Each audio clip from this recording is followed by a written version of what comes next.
हार के भी देख लिया फिर किस बात का गम है। हार के भी देख लिया फिर किस बात का गम है।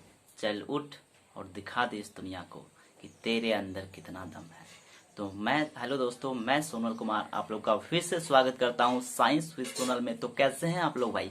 तो आज स्टार्ट करते हैं भाई। आज हम लोग पढ़ने वाले हैं हिंदी भाषा। मजा आएगा आज पढ़ने में भाई। तो हम लोग सबसे पहले जानते हैं कि बेसिक चीजें। सबसे पहले बेसिक चीज में हम लोग स्टडी करते हैं कि आज हम लोग पढ़ने वाले हिंदी, और हिंदी क्लास 10 का पढ़ने वाले हैं। हिंदी में एक होता है फर्स्ट हिंदी, एक होता है सेकंड बुक। हिंदी का 2 बुक्स होता है, एक होता है फर्स्ट बुक, एक होता है सेकंड बुक। तो मैंने सेकंड बुक स्टार्ट किया था, ठीक है। तो आप लोगों ने फर्स्ट बुक हर जगह पे पढ़ाई कर रहे होंगे, लेकिन फर्स्ट बुक इतना जल्दी कोई भी स्टार्ट नहीं करता है। तो मैं सोचता हूँ कि बच्चे का मार्क्स बढ़े। बच्चे का मार्क्स कैसे बढ़ेगा? जो चीज आप पढ़ रहे हो उससे मैं कुछ अलग दे रहा हूँ यहाँ पे, ठीक है भाई। तो सबसे पहले अलग दे रहा हूँ, तो आप उधर भी कवर कर रहे हो, इधर भी कवर कर रहे हो, तो आपका जो सिलेबस है वो बहुत जल्दी खत्म होगा। आपका टारगेट होना चाहिए कि आपका सिलेबस जितना जल्दी खत्म होगा आपका मार्क्स उतना ही इंक्रीज होगा, आपका मार्क्स उतना ही बढ़ेगा। तो आप फोकस करो पढ़ाई पे, आराम से नोट्स बनाओ। कहीं भी दिक्कत होता है तो बताओ कि यहाँ पे सर प्रॉब्लम है, ये सब्जेक्ट स्टार्ट करो। मैंने ऐसे तो बहुत सारे सब्जेक्ट मैंने स्टार्ट कर दिया। फिजिक्स पढ़ा रहा हूँ, हिंदी पढ़ा रहा हूँ, हिंदी ग्रामर स्टार्ट कर दिया भाई। तो बहुत सारे सब्जेक्ट केमिस्ट्री भी स्टार्ट हो चुकी है भाई, क्लास 10 का और प्लस 12 का। तो कोई भी दिक्कत की बात है भी नहीं, ठीक है। तो आसानी से सारी चीजें क्लियर हो जाएगी। तो आप चलते हैं अपने लेक्चर पे। तो सबसे पहले भाई आज ये बात दिमाग में ठान लो कि चैप्टर आपके माइंड में घुस गया, ठीक है ना भाई। तो अगर आप लोगों ने फर्स्ट पार्ट इसका देखा है लेक्चर का, ये कहानी मैंने पूरे समझाया था आपको, अगर वो पार्ट आप लोगों ने देखा तो आपको कोई टेंशन ही नहीं है भाई, ठीक है। तो मैं एक बार फिर से रिवीजन कर देता हूँ। ये कहानी है दही वाली मगम्मा की। तो इसमें एक है सास, एक है बहू, एक है बेटा, एक है पोता, ठीक है। टोटल 4 मेंबर है। तो मैंने बताया कि 4 मेंबर में कहानी बटा हुआ है। एक दही वाली मगम्मा है जो दही बेचने के लिए बेंगलुरु जाया करती है डेली 3 किलोमीटर दूर अपने घर से, ठीक है। तो यही कहानी थी। इसी कहानी को मैंने बहुत ही बेहतरीन तरीके से पढ़ाया था। 10 से 15 मिनट का लेक्चर है, आप आसानी से देख सकते हो, कोई भी दिक्कत नहीं होगा। मैं यही कहूंगा कि इस वीडियो को देखने से पहले आप उस वीडियो को जरूर देखें, ताकि इसमें आप आंसर दे पाए, क्योंकि इसमें आंसर देना बहुत ही जरूरी है। आप इसका क्या करो, सबसे पहले नोट बना लो। इसका नोट्स जितना बेहतरीन आपका रहेगा आप उतना लास्ट में रिवीजन कर पाओगे। तो मैं हटता हूं, पहले इसका स्क्रीनशॉट लो, उसके बाद फटाफट मैं इसको एक्सप्लेन करूंगा। ऐसा एक्सप्लेन करूंगा कि दोबारा आपको पढ़ने की जिंदगी में जरूरत ही नहीं पड़ेगा, ठीक है भाई। तो देखिए, ले लिए ना। अब चलिए आगे चलते हैं। अब क्लासेस में क्या, अब हम लोग स्टार्ट करते हैं चैप्टर को। आप लोग फटाफट आंसर दीजिएगा। आपको सबसे पहले मैं एक क्वेश्चन करता हूं, ठीक है। तो आप सबसे पहले बताइएगा कि दही वाली मगम्मा जो है ना, ये इसको किस भाषा में लिखी गई थी, ठीक है। दही वाली मगम्मा कहानी को किस भाषा में लिखी गई थी? कन्नड़ भाषा में, ठीक है भाई। कन्नड़ भाषा में लिखी गई थी। और लिखने वाले राइटर का नाम बताइए। तो कौन थे? श्रीनिवास दास। सर आप कहोगे कि सर इसको तो कन्नड़ में लिखा गया था, लेकिन हम लोग जब हिंदी बुक में पढ़ते थे हिंदी में लिखा हुआ है भाई। इसको ट्रांसलेट किया है, जैसे मूवी को ट्रांसलेट करते हैं ना, ठीक है। जैसे हम लोग का बॉलीवुड का मूवी होता है, उसको हम लोग इंग्लिश में ट्रांसलेट, तेलुगु में ट्रांसलेट करवाते हैं, इंग्लिश में ट्रांसलेट करवाते हैं। तो अलग अलग कंट्री में उसको ट्रांसलेट करके देखता है। ठीक उसी प्रकार ये जो चैप्टर है कन्नड़ भाषा में लिखा गया था, उसको हिंदी में ट्रांसलेट किया गया है। और ट्रांसलेट करने वाले कौन थे? वो थे B.R. नारायण। कौन थे? B.R. नारायण। समझ में आ गया? इसको कन्नड़ में लिखा गया था, हिंदी में रूपांतरण किसने किया था? B.R. नारायण। और पूछेगा श्रीनिवास दास जी का जन्म कब हुआ था? तो 6 जून 1891 को हुआ था। कब हुआ था? 6 जून 1891 को। कोई भी दिक्कत नहीं ना। तो वो पूछेगा कि दही वाली मगम्मा दही बेचने कहाँ जाया करती थी? 3 किलोमीटर दूर जाया करती थी। अमराई कुएं से जाकर हुआ करती थी, बेचने के लिए जाती थी। कहाँ जाती थी? तो बेंगलुरु जाती थी। समझ में आ गया भाई? बहुत सारे ऑब्जेक्टिव आपके माइंड में डालूंगा, फटाफट देखिए। तो सबसे पहला क्वेश्चन होता है कि दही वाली मगम्मा के कहानीकार कौन है? दही वाली मगम्मा ये कहानी जो है, इसके लेखक कौन है? दही वाली मगम्मा कहानी के लेखक कौन है? ऑब्जेक्टिव लिखते भी जाइएगा अगर इसमें नहीं पता चल पा रहा है तो, ठीक है। इसके राइटर कौन है? श्रीनिवास दास जी। कौन है? श्रीनिवास दास जी। भाई इसमें सबसे पहले मैं बता देना चाहता हूँ एक बात कि ये ऑब्जेक्टिव जितना भी है ना भाई, इससे बाहर ऑब्जेक्टिव कभी नहीं पूछा गया, ना तो पूछा जाएगा। इसमें टोटल 30 क्वेश्चन मैंने निकाला है। ये एक वीडियो बनाने के पीछे मेरे 4 घंटा का मेहनत भाई। 4 घंटे मैंने इस पे टोटल मेहनत किया है। इसके बुक को मैंने 4 से 5 बार फिर से रीड किया, आपको पढ़ाने के बाद भी फिर से रीड किया। इसका जितना भी ऑब्जेक्टिव क्वेश्चन है उसको मैंने निकाला खुद से। उसका जिसका ऑब्जेक्टिव बुक मेरे पास था, ऑब्जेक्टिव में मिलाया, क्या सही में मैं निकाला हूँ जो इसका आंसर ये है उसमें बुक में दिया गया है रियलिटी में, तो उसको मैं कंपेयर करके फिर से अपना नोट्स बनाया और तब आज आपको आपके यहाँ पे पढ़ाने आया हूँ। ये तो स्पेस कम है भाई, फिर भी जितनी भी दिक्कतें हैं फिर भी पढ़ाऊंगा, बेहतरीन करूंगा, कंटेंट आपको बेहतरीन दूंगा, ये मेरी गारंटी है कि कंटेंट में कोई भी फर्क नहीं करूंगा, ठीक है भाई। आगे देखिए, दही वाली मगम्मा के प्रमुख पात्र का नाम क्या है? ये दही वाली मगम्मा जो है कहानी, इसके प्रमुख पात्र कौन है? तो सबसे पहले इसके प्रमुख पात्र की बात करें तो दही कौन बेचने जाती थी? मगम्मा जाती थी। मगम्मा के बेटे का नाम क्या था? उसका तो कोई नाम ही नहीं दिया गया बुक में, उसके पोते का नाम नहीं दिया गया, लेकिन उसकी बहू का नाम है। तो प्रमुख पात्र कौन है? उसकी बहू नहीं, उसकी बहू नहीं, खुद मगम्मा होगी, क्योंकि उसी पर पूरी कहानी टिका हुआ है। अगर मगम्मा ना हो तो कोई होगा? कोई नहीं होगा। तो जिस पे पूरी कहानी का भार रहता है वही उसका प्रमुख पात्र होता है। ठीक है भाई, तो प्रमुख पात्र कौन है? मगम्मा। ठीक है ना। आगे देखिए, दही वाली मगम्मा कहानी का प्रमुख कथावाचक कहां से लिया गया? भाई इसका जो प्रमुख कथावाचक है कहां से लिया गया? तो बेंगलुरु, क्योंकि वहीं पे जाती थी ये दही बेचने के लिए, दही वाली मगम्मा। ठीक है, यहां से लिया गया है। आगे देखिए, अब मगम्मा क्या बेचती थी? तो मगम्मा, दही वाली मगम्मा, यहीं से चैप्टर से ही पता चलता है कि दही वाली मगम्मा मतलब क्या बेचा करती थी? दही। आंसर क्या हो जाएगा? दही।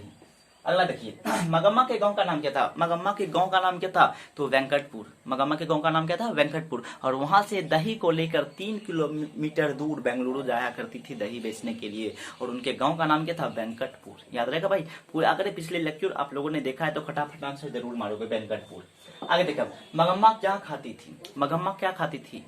रोटी सब्जी तो खाती ही थी, उसके बाद नशे में क्या खाती थी? कोई बोलता है खैनी, कोई बोलता है चूना, कोई बोलता है पान सुपारी। तो आप लोग इसमें एक कंफ्यूजन होता है, कई बच्चे मार देते हैं खैनी ऑप्शन में रहता है। तो क्यों? क्योंकि वो जो उसके गांव का एक रहने वाला था, कौन? रंगप्पा, उनसे चूना मांगा था। एक बार रास्ते में मिला था तो अमराई के कुएं के पास वहां पे चूना मांग लिया था। तो सब लोगों को लगा क्या कि खैनी भी खाती होगी तब ना चूना उसके पास है, लेकिन ये कहीं भी लिखा नहीं गया कि दही वाली मगम्मा खैनी खाती थी। ठीक है ना, इसलिए वहां पे खैनी नहीं मारना है, मारना क्या है? पान सुपारी खाया करती थी। क्या खाती थी? पान सुपारी। दही वाली मगम्मा क्या खाया करती थी? पान सुपारी खाने का शौक था इनको। आगे देखिए, मगम्मा किस कपड़े की ब्लाउज पहनना चाहती थी? अब देखो इसमें कहानी ट्विस्ट है इस कहानी में। यहाँ पे क्या है कि दही वाली मगम्मा जो थी ना, एक बार क्या होता है कि अपने बेटे से और पुतों से जब अलग होती है ना, वो दही बेचने के लिए जाती है। कहाँ पे? तो बेंगलुरु जाती है। वहां पे उनको एक माजी, मतलब माजी से बहुत ही ज्यादा अच्छे से वो बातचीत करती है, कंटेक्ट में रहती है अच्छे से। तो एक बार क्या होता है कि जब वो अपने बेटा पुतों से अलग हो जाती है ना, तो उनके पास पैसा, तो जो दही बेचती है पैसा बच जाता है। पैसा बचने के कारण होता क्या है कि एक बार माजी को देखता है कि वो मखमल की ब्लाउज पहनी हुई थी, तो उनको पसंद आ गया।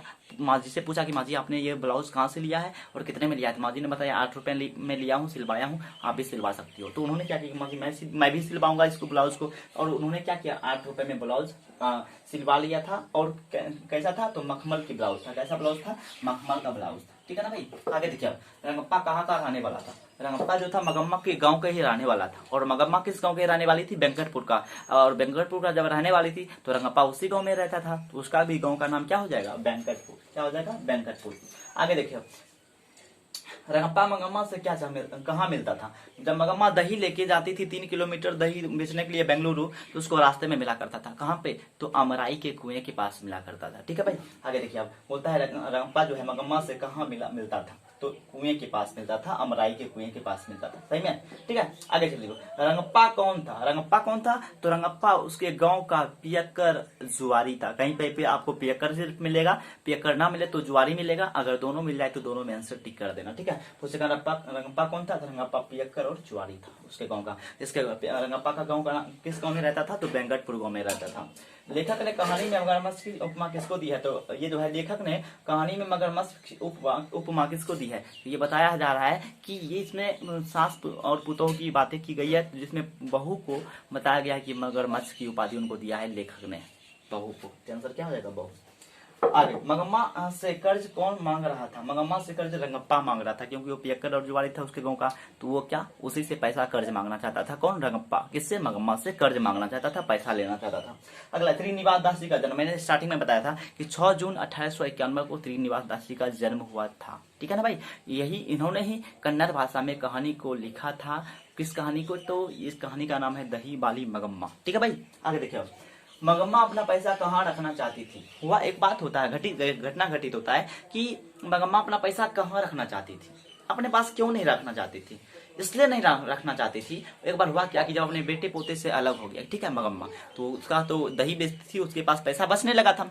जब पैसा बचने लगा था तो होता क्या था कि जब वो दही बेचने जाती थी या उधर से बेच के आती थी, तो रंगप्पा उसके गांव का जुआरी पियक्कर था, वो मिल जाता था कुएं के पास उसको डेली। तो उससे क्या पैसा मांगता था, बोलता था कि पैसा जो भी है उधार हमको दे दो, हमको पैसे का काम है। और मगम्मा जानती थी ये तो पियक्कर है, इसके पास तो पैसा दूंगा तो लौटा के कभी देगा नहीं। तो यही कारण है कि वो पैसा अपने पास नहीं रखना चाहती थी, क्योंकि रंगम्पा डेली डेली उसको रोक के पैसा मांगता था। तो वो सोचती थी मैं किसी के पास रखने दे दूंगा, अपने बेटे को तो वो अलग हो गई थी, उसके पास तो दे नहीं सकती थी। वो सोची कि मैं किसी के पास पैसा दे दूंगा ना तो ठीक मेरे पास ना पैसा रहेगा ना मांगेगा। तो उन्होंने माँ जी को कहा कि माँ जी आप अपने मेरे पैसा आप रख लीजिए, या अपने पति से कहलवा के बैंक में इसको डलवा दीजिए, या तो अपने नाम पे या तो मेरे नाम पे, तो ताकि पैसा ना तो मेरे पास रहेगा और ना वो मांगेगा। ये एक बात थी। तो वो बोलता है मगम्मा अपना पैसा कहाँ रखना चाहती थी, तो माँ जी के पास रखना चाहती थी। किसके पास? माँ जी के पास। याद रहेगा ना, क्योंकि माँ जी में उसका प्रेम भाव बना हुआ था। माँ जी बेंगलुरु के रहने वाली थी, उसका ग्राहक थी, उनको दही देती थी, उनसे ही उनका कॉन्टैक्ट अच्छा से बन गया था। आगे मगम्मा बहू का नाम क्या था? मगम्मा के बहू का नाम क्या था? नजम्मा। मगम्मा की बहू का नाम क्या था? नजम्मा। ठीक है। सास बहू में झगड़ा क्यों हुआ था? सास बहू में झगड़ा इसलिए हुआ था कि इसमें होता क्या है कि कभी एक दिन नजम्मा ने अपने बेटे को पीट रही होती है, मगम्मा ने देख लेती है। मगम्मा बोलती है कि क्यों रे राक्षसी, इतनी छोटे से बच्चे को क्यों पीट रही हो? तो इन्हीं बातों से लेकर के आपस में झगड़ा हो गया था बच्चा को पीटने के कारण। जब नजम्मा अपने बेटे को पीट रही थी ना, तो उसी वक्त इसमें दोनों में क्या झगड़ा हो जाता है। ठीक है, यही कारण है बच्चा को पीटने के कारण। तो बच्चों को पीटने के कारण क्या होता है? सास बहू में झगड़ा होता है। हिरोशिमा कहाँ स्थित है? तो हिरोशिमा जो है ना जापान में स्थित है। कहाँ स्थित है भाई? जापान में। और यहीं पे अमेरिका वालों ने परमाणु बम गिराया था। ठीक है ना भाई। और एक और जगह है नागासाकी, वहां पर भी बम गिराया था 9 मई 1945 को। तो आपको पूछ दे अगर हिरोशिमा कहाँ है तो आप बता दीजिएगा कहाँ पे? ये है जापान में हिरोशिमा। ठीक है। ये देखिए अगला 18 नंबर क्वेश्चन, क्यों रे राक्षसी इस छोटे से बच्चे को क्यों पीट रही है? यह कथन किसका है? देखो क्वेश्चन ध्यान से समझो भाई। मैंने पहले बताया कि सास बहू में झगड़ा हुआ था लड़ाई के कारण, जब नजम्मा ने अपने बेटे को पीट रही थी। ठीक है। फिर मगम्मा ने कहा कि क्यों रे राक्षसी छोटे से बच्चे को क्यों पीट रही है? तो उन्होंने बोला कि मेरा बच्चा है, मैं जानू मैं क्यों पीट रहा हूँ, आपको इससे कोई मतलब नहीं है। तो ये कथन जो है ना किसका है? मगम्मा का है। मगम्मा कहती है कि क्यों रे राक्षसी इस छोटे से बच्चे को क्यों पीट रही है? ये कथन किसका है? मगम्मा का है। ठीक, कोई दिक्कत नहीं ना। आगे चलिए। दही वाली मगम्मा का हिंदी में अनुवाद किसने किया था? बी.आर. नारायण ने। मैंने पहले बताया था कि लिखा था इसको कन्नड़ भाषा में। किसने? कन्नड़ भाषा में लिखा था श्रीनिवास, लेकिन इसको हिंदी में रूपांतरण किसने किया था? बी.आर. नारायण। बी.आर. नारायण, याद रखिएगा, बी.आर. नारायण ने। नजम्मा मगम्मा की कौन थी? बहू थी। नजम्मा जो था मगम्मा का कौन लगती थी? बहू लगती थी, उसका ये सास लगती थी। दही वाली मगम्मा का हिंदी कहानी किस भाषा में लिखी गई है? तो इसको कन्नड़ भाषा में शुरू में स्टार्टिंग में लिखा था श्रीनिवास दासी ने। ठीक है। दही वाली मगम्मा कहानी किस भाषा में लिखी गई है? तो कन्नड़ भाषा में लिखी गई है। ठीक है भाई। इसका हिंदी में रूपांतरण किसने किया था? हिंदी में बी.आर. नारायण ने। यहाँ पे है, देख लीजिए, बी.आर. नारायण। मगम्मा को किससे विवाद था? बहू से विवाद था। इतना हल्का क्वेश्चन दिया। मगम्मा को किससे विवाद था? बहू से। अमराई का कुआं कहाँ था? तो रास्ते में, जब दही वाली मगम्मा जो दही बेचने के लिए जाया करती थी तो उसको रास्ते में अमराई का कुआं मिलता था। कहाँ पे? रास्ते में मिलता था। मगम्मा अपने बेटे से किस समय अलग हुआ था? मगम्मा अपने बेटे से किस समय अलग हुआ था? तो ये कहानी कुछ इस प्रकार की है, जब पीट रही थी, फिर मगम्मा ने कहा कि क्यों रे राक्षसी अपने बेटे को क्यों पीट रही है? तो उसी समय अलग हो गया था। उन्होंने बोला कि फिर सास ने कहा कि हमसे मुंह लगाती है, आने दे तेरे पति को, मैं उसको बताती हूँ, मतलब अपने बेटे को। और जब बेटा आया तो बेटे को कहती है कि देखो ना अपने बेटे को पीट रही थी, और मैंने कहा कि क्यों रे राक्षसी अपने बेटे को क्यों पीट रही हो? तो हुआ क्या कि बेटे ने कहा कि क्या अपने बेटे को पीटने का हक उसकी माँ को नहीं है? तो फिर मगम्मा को लगा कि ये मेरे से मुंह लगा रहा है। तो फिर बोला कि अगर आपको मैं आप लोगों के साथ रहना हमको आपको नहीं अच्छा लगता है हम लोगों के साथ रहना, तो क्या मैं अलग हो सकता हूँ? मैं अपना खाना अलग बना सकता हूँ? तो बेटे ने कहा कि अगर आप अलग बना के खा सकते हैं तो आप लोग आप अलग रह सकती हो। तो फिर माँ ने कहा कि मैं कल से क्या आज दोपहर से ही आपसे अलग हो जाता हूँ, और दोपहर से ही अलग हो गई और अपना खाना अलग बनाने लगी। यही कहानी था। ठीक है भाई। आगे देखो, मगम्मा जो है ना अपने बेटे से किस समय अलग हुई थी? दोपहर के समय में हुई थी।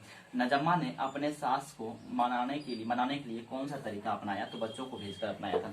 इसमें हुआ क्या था कि कहानी का एंड होता है यहीं पे। हुआ क्या था कि लास्ट में जब क्या रंगप्पा मगम्मा से पैसा मांगता था। ठीक है भाई। पैसा मांगता था तो वो पैसा देती थी नहीं। तो इस बात का पता चला कि रंगप्पा जो है ना मेरी सास से पैसा मांगना चाहता है। ठीक है, लूटना चाहता है उनसे पैसा। तो नजम्मा ने कहा कि ऐसे में तो दिक्कत हो जाएगा, उनकी पैसा को लूट लेगा। तो उन्होंने कहा कि आप सास को कैसे मनाने का एक तरीका अपनाया कि जो बच्चा था उसको बोला कि जाओ तुम दादी के पास और उनसे कहना कि मैं आप ही के पास रहूंगा, माँ के पास नहीं रहूंगा। तो बच्चे को भेज देती है। उसके बाद होता क्या है कि फिर बच्चे जाता है उसके पास, दादी के पास, बोलता है कि हम आप ही के पास रहेंगे। तो कहा कि फिर दादी ने कहा कि ठीक है रहो। फिर बेटा और उसकी मगम्मा की बेटा और उसकी बहू दोनों साथ में आती है और फिर क्षमा मांगती है, बोलती है कि मैं आप ही के साथ रहूंगा, मैंने जो गलती किया है उसके लिए माफी चाहता हूँ। तो फिर आपस में वो दोनों साथ रहने लगे थे, यही घटना था। ठीक है ना भाई।